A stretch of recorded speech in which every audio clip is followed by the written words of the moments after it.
Ethereum, everything else in the crypto ecosystem, likely they're all securities, right? Why are they securities? They're controlled by groups of developers. They're issued pursuant to ICOs, initial coin offerings. That makes them a security. If there's a pre-mine and there was a group of individuals that initially control the thing, it makes it security. If if anyone can exercise undue influence, it becomes a security. And technically, if you look at the definition, it's when you're making investment of money, relying upon the efforts of others and expectation of profit, it becomes an investment contract, a security.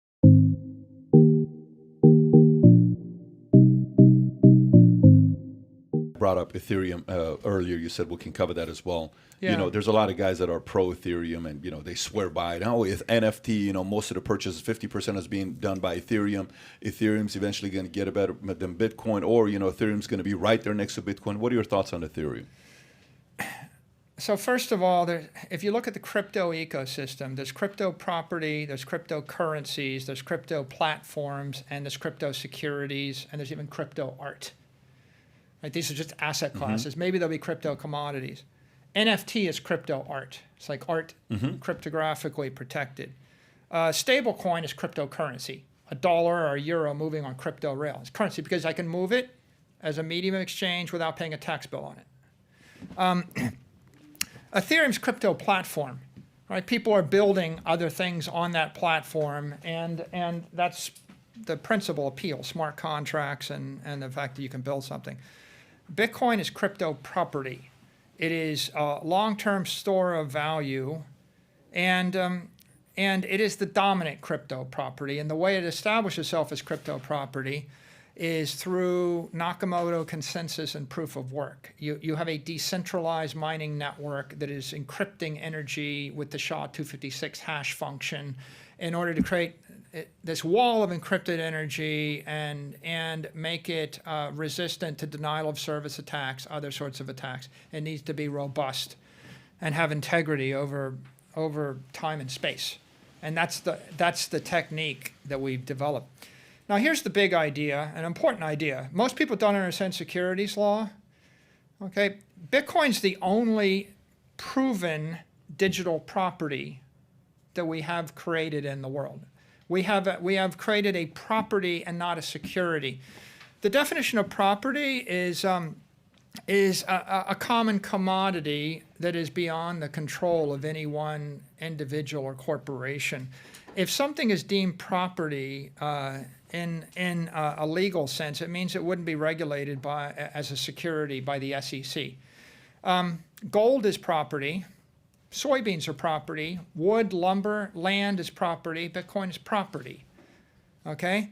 Did the SEC come out and officially state that it's not a security, it's officially a property? It's understood that Bitcoin is not regulated by the SEC. Bitcoin is property. It's the only thing we all agree on in the crypto marketplace, that Bitcoin is property. Securities are regulated by the SEC, and you can create a security. MicroStrategy, MSTR, is a security.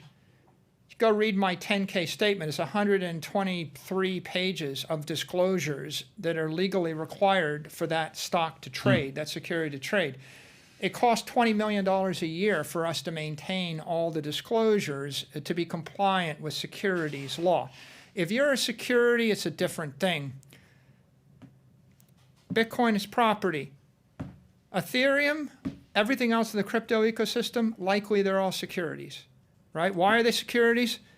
They're controlled by groups of developers. They're issued pursuant to ICOs, initial coin offerings. That makes them a security.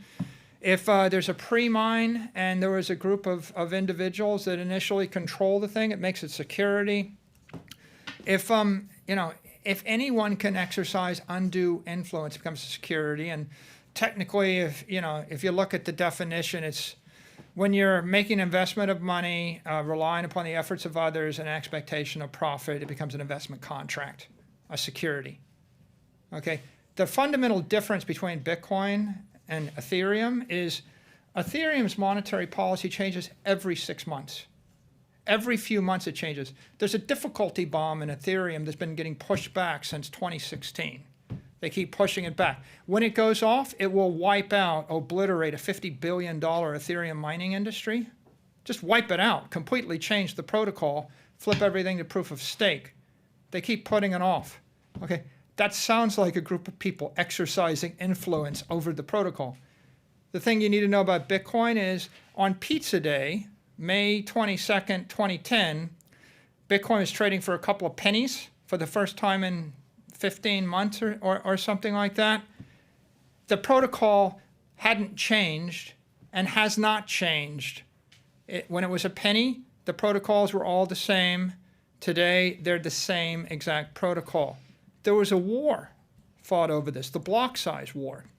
And the block size war, all of the powerful holders and miners and exchanges wanted to change the protocol and double the block size. It would have changed all the economics of Bitcoin forever for the next 1,000 years. It would have screwed up the economics of the miners.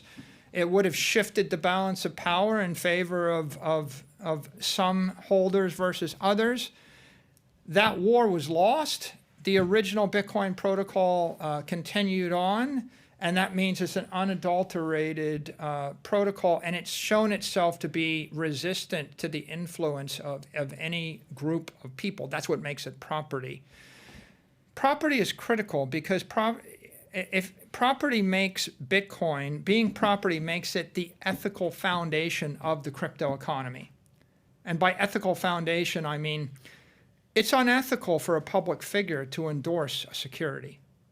If you're the mayor of a city, the governor of a state, if you're a politician, a congressman, a senator, a president of a nation, you can't endorse a security, nor can you make a security underpinning of the balance sheet of a public organization, right? It's like I couldn't say I really think that every citizen of Kansas City should buy Twitter stock because it's a better store of value.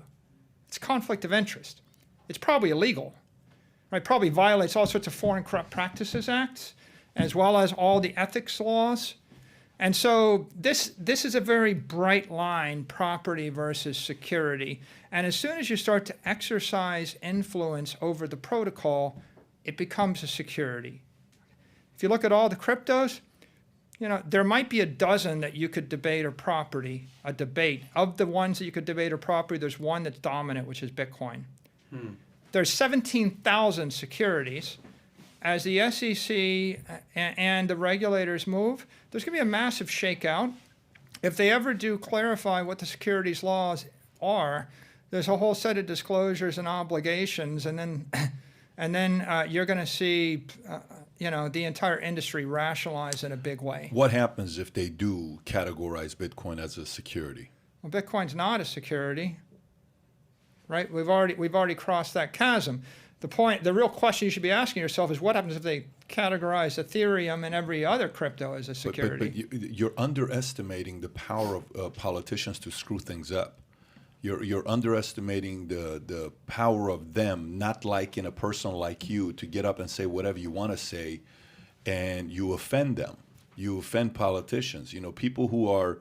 Yeah, I just read an article right now from Political. Can you pull up the Political article? It's just the way they write it. But the real point here is there's 17,000 cryptos, and all the rest are much more centralized. So yeah, but they know the most powerful one is the one that you're supporting. And the reason it's powerful is because it's completely decentralized, and no one nation state can shut it down. Not even all of them can shut it down, even if they wanted to.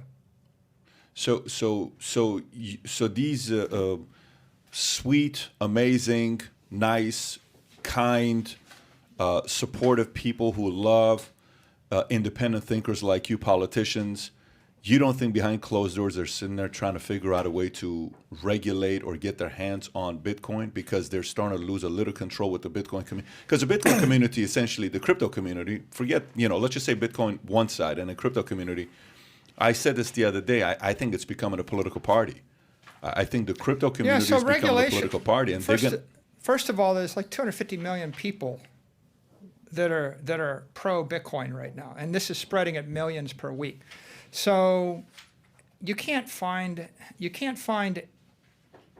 any large constituency that's anti, right? It's a virus that's spreading, right? You're not going to get any votes by being against Bitcoin, right? There is no constituency that is anti-Bitcoin.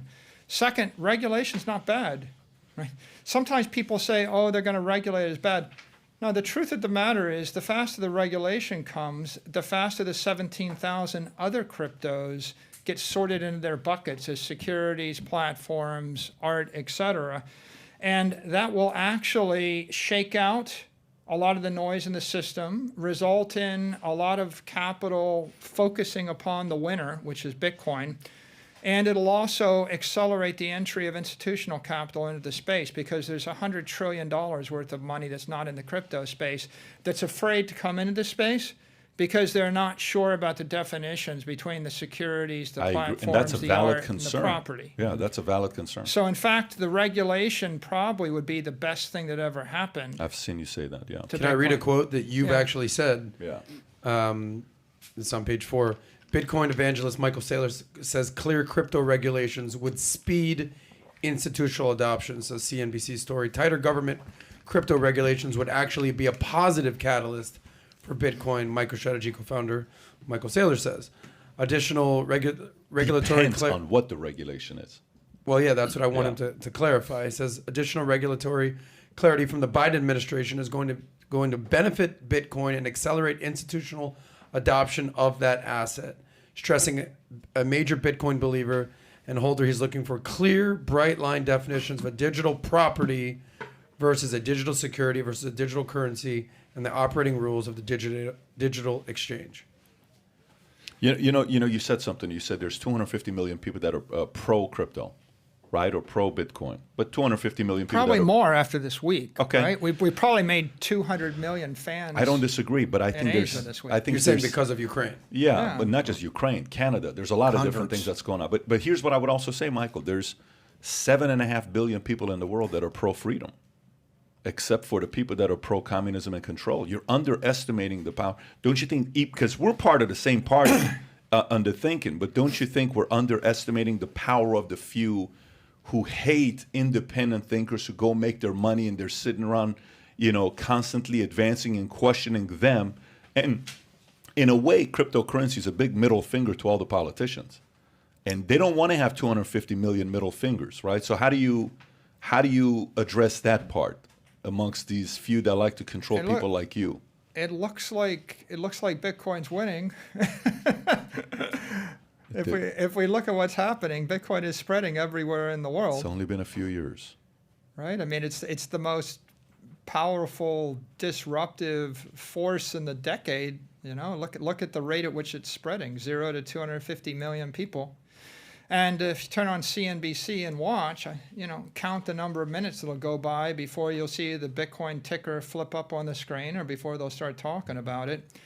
As far as I can see, the idea of Bitcoin and the idea of digital property and digital money and digital freedom is spreading pretty aggressively, very aggressively. I don't really so much worry about it because, I've met with a lot of people, including a lot of politicians. I think you might find 1 out of 20 that will be trollish, that'll be negative because they think it gets them attention. But if you speak to most people in private, they all think it's a pretty good idea. I think you probably find a lot of advocates in Russia right now. Remember what happened when Putin or when the Russian bank said they were going to ban it, and then all of a sudden they reversed their stance within 24 hours. Right? You see the same thing happening in every single other place in the world. If you look at the Senate and Congress, there's the consensus in Congress right now is very pro crypto and it's very pro Bitcoin. It's not anti. If you look at the administration is moving forward with guidelines that'll be beneficial to the industry. There is a schism between the institutions and the entrepreneurs, by the way. Like, for example, if JP Morgan can issue a stable coin, then the existing stablecoin issuers would view that as being competitive to them. So there's a lot of tension between institutions and entrepreneurs and between states and federal government. But I don't think anybody disagrees with the idea that that Bitcoin's here to stay and this is spreading.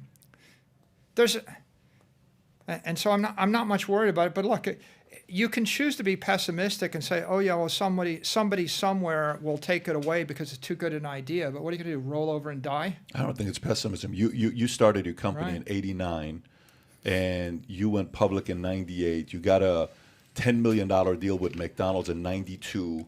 From 1990 to '96, your company grew at 100% every year. If I'm getting these facts right, you come from an era where Andy Grove was God.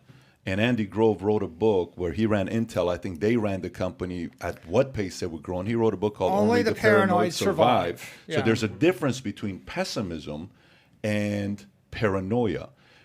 The paranoia from a few comes from supporting the cause of crypto. Nobody's sitting there saying, I mean, in so many ways, this makes sense. It's tough to argue this. Who doesn't want to not be controlled by the bank? I can't think of any time where a bank has been the low income, middle income, or the average guy's best friend. Who's ever liked the bank? I don't think any time anybody's ever liked the bank. The low to middle income and the rich, unless when the rich was just getting money without, what you're talking about with it's being printed. I'm just, my skepticism is to be a little bit paranoid about what these politicians who sit around wanting their names to be on a bill and a law that can regulate to brag about it. That's the only, paranoia that exists. And the rational response to that is go educate the world. So if you go to hope.com, Bitcoin is hope. Go to hope.com, there's courses and books and educational materials on Bitcoin. If you go to my website, Saylor.org, we've got a free Bitcoin for Everybody course. We've given it to tens of thousands of people. Why do you think I'm sitting here talking to you today? But I think it's a level above that, though. If I was arrogant and presumptuous, I'd just sit back and wait for the inevitable to take place. But I don't think we can sit back and wait. I think we got to go and speak with every politician, every influencer. We got to reach out to every community. You got to go on television. Go on CNBC, Fox, CNN, Bloomberg, and educate. Look. Bitcoin is the digital transformation of, and we are living through the digital transformation of property, money, and energy. And once you understand this idea, digital transformation of property, money, and energy, you realize that, the world's not going to understand that for a decade. I mean, it'll take 10 years, 15, 20 years before people get their hands around what is that. I mean, it's so inconceivable. If you go back 100 years and you look at electricity, how long did it take before people really understood the concept of electric energy? Can't touch it, right, without getting shocked by it, but it was a scary thing. By the way, it was regulated, right? It was regulated, and it took a long time for people to embrace it, and it changed the entire world. The same happened with chemical energy in the form of Standard Oil. It was regulated, took a long time for people to appreciate it. Aviation, air power, nuclear power, all of these things. Digital energy is cyber power. Bitcoin is cyber power, right? The next war will be fought in cyberspace. If you don't master digital energy, you're not going to win it. You can't even defend against it. Most people haven't even figured this out right now, that digital energy is critical. But even I got a lot of Twitter followers. When I post on Twitter, only about a third of my followers understand what digital energy is, right? They don't really get the idea. We have created a file which we can move at the speed of light on a layer 2 or layer 3 network, on an Apple Pay network or a WhatsApp network or any website that moves energy in a conservative fashion through cyberspace. For the first time in human history. That's a profound idea. They don't get it, right? If I have a digital music file and I send it to you and you run it through your headphones or you run it through a speaker, you can listen to music. If I take away the computer and I take away the headphones, is it still digital music? Sure it is, a digital music file, but you need to actually decode it and run it through a speaker with electricity for it to be digital music. That's profound. If I have a file as digital energy and it holds $1 billion in it, and I send it to you in Tokyo, and you run it through that decoder, and then you go and you buy $1 billion of electricity, or $1 billion worth of weapons, or $1 billion worth of buildings. I have moved digital energy through cyberspace. I have to decode it.